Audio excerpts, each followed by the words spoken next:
Alors, dans l'actualité de ce mercredi 10 septembre 2025, d'abord sur la scène locale, régionale, vous savez, hier matin, je vous ai parlé des pétrolières, là, que j'avais fait un saut de voir le dépanneur Irving afficher 1,63 $ du prix de l'essence à la pompe, alors que Esso et Ultramar étaient à 1,52 $. Je ne vais pas vous parler de ça tous les matins, mais sur l'heure du midi, je passais, puis oups, tout le monde était revenu à 1,52 $. Ce matin, ma surprise, c'est de voir Ultramar, cette fois-là, qui affichait 1,63 $ ce matin, alors que Esso et Irving affichaient 1,52 $. Je vous rappelle, c'était à 7 h ce matin, parce que ça change vite. Et c'est là qu'on se rend compte, là, parce que je dirais que les dépanneurs qui sont à Montmagny n'ont rien à voir et rien à dire. Ça vient de la tête dirigeante, là, ça vient du bureau chef. Mais là, ce matin, c'est Ultramar qui affiche 1,63 $. Alors, on voit que les pétrolières voudraient augmenter les prix.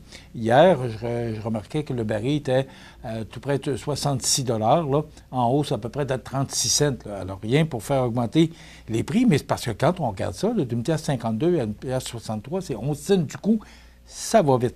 Alors, j'ai l'impression, et justement, parce qu'on a 3 bannières sur le boulevard Taché, il y a Shell, là, qui est tout près, qui est à l'entrée de Montmagny, l'entrée ouest de Montmagny, là, que je ne suis pas allé voir ce matin, là, mais parlons de celles qui sont sur le boulevard Taché.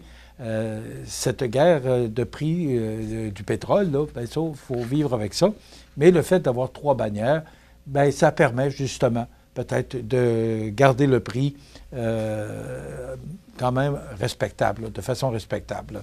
Je suis allé à Sorel en fin de semaine et c'était le Ultramar là, à Saint-Germain-de-Grande-Tame, tout près de l'autoroute 20, était à 1,49 $. Alors, chacun affiche le prix qu'il veut bien afficher. Donc, histoire à suivre, mais comme je vous dis, je ne veux pas vous parler de ça tous les matins, mais quand même, ça peut vous servir.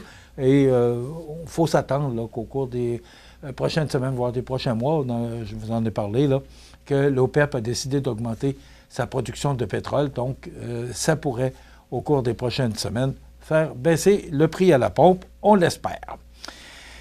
La Pocatière qui a franchi une étape historique, naissance d'une nouvelle ville, c'est depuis le 3 septembre, c'est officiel. La nouvelle ville de la Pocatière englobe maintenant Sainte-Anne-de-la-Pocatière et Saint-Onésime-d'Ixworth, qui ne forment plus qu'une seule entité municipale. Ce regroupement, fruit de plus de 2 ans de travail acharné, marque une étape majeure pour la région. C'est quand même digne de mention. Et Vincent Bérubé, qui est maire de la Pocatière, qui est le maire de l'ancienne ville de la Pocatière, et qui est maire, je lui poserai la question officielle, c'est quoi son titre, là? Est-ce que c'est maire par intérim le temps qu'il y ait des élections? Parce que le 2 novembre, je vous en ai parlé la semaine passée, sans avoir une équipe officielle, M. Bérubé se présente à la mairie de la Pocatière. D'ailleurs, il l'avait annoncé sur nos ondes, avec une équipe de 6 conseillers. C'est pas une équipe comme on l'entend, là, mais quand même, c'est un regroupement de 6 personnes avec M. Bérubé qui se présente pour le conseil municipal de la nouvelle ville de la Pocatière, élections qui auront lieu le 2 novembre. Alors, on va le recevoir. En principe, il devrait être là vendredi matin. On l'enregistre demain parce qu'il n'y a pas besoin de vous dire que M. Bérubé a un agenda assez chargé. Alors, il a accepté notre invitation. Donc, en principe, il devrait être vendredi matin. J'ai beaucoup de questions à lui poser par rapport à comment ça se passe, une fusion, parce que on entend parler beaucoup de municipalités, particulièrement au sud. Et M. Leblanc, qui est maire de Saint-Pamphile, nous a parlé qu'il y avait dans les cartons, là, peut-être certaines municipalités qui pourraient être tentées là, de pouvoir fusionner et de faire qu'une seule ville, particulièrement au sud, parce que ça coûte cher de déneigement, ça coûte cher pour les services, là, tous les services, que ce soit les ordures ou peu importe, là, ça coûte cher aux municipalités. Les services incendies qui, de plus en plus, fusionnent. On sait que nous, ça fait quelques années qu'on avait fusionné avec Cap-Saint-Ignace. Alors, je pense qu'on n'a pas fini de voir ou la fusion de services ou encore la fusion de municipalités. Donc, on recevra Vincent Bérubé, qui a réussi ce tour de force avec, et il faut le mentionner, là, avec le maire de Sainte-Anne-de-la-Pocatière, Jean-François Pelletier, et il me semble que c'est Mme Cathy Fontaine, qui est mairesse de Saint-Onésime-Dixworth, et avec des consultations. Les gens ont été consultés, ils ont donné leur opinion, et ça s'est fait vraiment dans le respect. Alors, histoire à suivre. Il y en aura sûrement d'autres au cours des prochaines années. La Fédération Histoire Québec, qui dresse un bilan des plus positifs, c'est le 59e congrès. Émile Gagné, qui est président de la Société d'histoire de Montmagny, était venu nous en parler. Ça s'est déroulé le 30 mai, du 30 mai au 1er juin dernier à l'espace citoyen. 240 passionnés qui ont passé 2 jours chez nous. 4 000 $ que ça a dégagé en profit. La moitié ira à la Société d'histoire de Montmagny. Bravo à Émile Gagné qui a pris la relève de M. Maurice Rousseau, qui est le fondateur de cette Société d'histoire qui a souligné ses 25 ans d'histoire au cours des derniers mois. La municipalité de Cap-Saint-Ignace qui s'apprête à faire revivre une page marquante de son histoire, c'est dimanche qui vient. Dans le cadre des Journées de la culture 2025, un événement commémoratif soulignera l'apport essentiel des filles du roi. C'est 764 femmes arrivées en Nouvelle-France entre 1663 et 1673 pour contribuer au peuplement du territoire. Donc, ça se passe à 1h30. Il y aura une plaque commémorative pour se souvenir de cet événement. Et la MRC de Lillet qui annonce avec enthousiasme la tenue de la 4e édition de la Fiesta d'automne, un rendez-vous annuel qui célèbre la diversité culturelle et le vivre ensemble. Donc, à chaque année, on change d'endroit. Et cette année, ça va se passer à la médiathèque L'Héritage de Lillet-Sud à Sainte-Perpétue, samedi 11 octobre de 10h à 16h. Événement gratuit qui s'adresse à toute la population. Et voilà pour la scène locale et régionale. Maintenant, sur la scène provinciale, nationale et internationale, je suis tanné d'entendre parler de remaniement. Je ne sais pas vous, là, mais moi, je vous le dis, ça se passe à 14h cet après-midi. M. Legault va annoncer, il va brosser les cartes, mais ça reste toujours les mêmes cartes. Hein? Le jeu de cartes, il y a 52 cartes. On brasse les cartes, on joue, on prend les cartes, on les brasse, mais c'est toujours les mêmes cartes. Ce sont les mêmes députés qui ont été élus il y a 4 ans. Donc, c'est à voir. Mais sur les réseaux nationaux, hier, on parlait M. Bonatel qui serait écarté du Conseil des ministres. On parle également qu'il y aurait... Mme Guilbeault irait aux affaires municipales, ce qu'elle voudrait ou ce qu'elle désirerait, je le dis au conditionnel.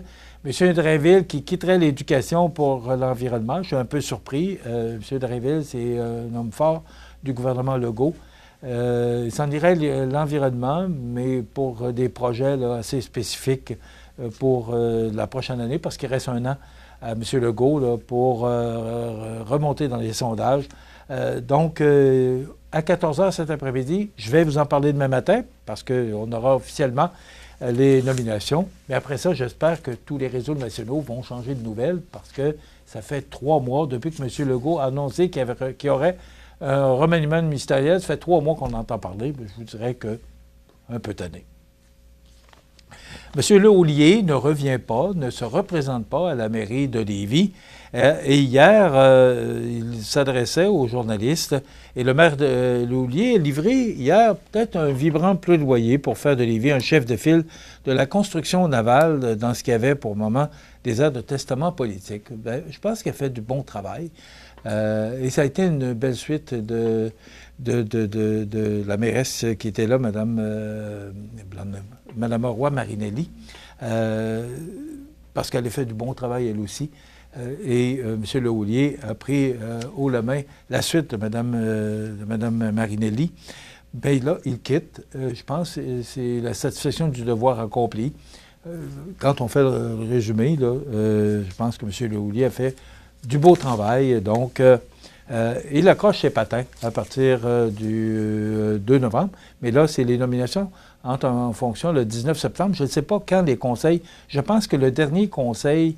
c'est début octobre pour laisser 30 jours là, aux candidats et candidates là, pour leur campagne électorale. Mais je ne suis pas certain. Je vous reviendrai avec de quoi de plus sûr. Excusez-moi. Écoutez, j'en ai appris une bonne dans le Journal de Québec ce matin sur la plume de Daphné Dion-Vien. des ados privés de leur cellulaire pendant la journée d'école, vous savez qu'ils n'ont plus le droit, doivent s'en remettre aux bonnes vieilles horloges pour ne pas arriver en retard en classe, mais plusieurs ne savent pas comment lire l'heure avec des aiguilles. Hey, ça va pas bien. Quand j'ai vu ça, j'ai dit, ben voyons donc, ça n'a pas de bon sens. Eh oui, on est rendu là. M. Trudeau, je pense qu'on n'avait pas besoin de cet article-là ce matin, mais quand même, je respecte le journaliste qui l'a fait, Raphaël Pirot, qui nous dit ce matin que M. Trudeau a repris du service, mais comme conférencier, et que ça lui donne un cachet, parce qu'il aurait donné une conférence ou un discours en Corée du Sud, et ça lui aurait donné 130 000 $. Bien, il a bien le droit, puis je pense que ça fait partie. Il est jeune, puis il a le droit de poursuivre sa carrière, puis avec l'expérience qu'il a, je pense qu'on peut dire, on peut rien dire là-dessus. Il chargera le cachet qu'il voudra, il a bien le droit. Et aussi, sur la plume de Pierre-Olivier Zappa, ce matin, on nous dit que jamais dans l'histoire du Québec, les familles n'ont fait aussi peu de bébés. 1,33 enfants par femme, un creux historique. Je vous raconterai ce que Pierre-Olivier Zappa nous raconte ce matin dans le Journal de Québec. On en parlera demain. Justement, demain, on reçoit Lisanne Tanguay et Stéphanie Beaulieu de la course aux couleurs du Sud. N'oubliez pas la journée prévention du suicide à l'espace citoyen. Bonne journée, à demain.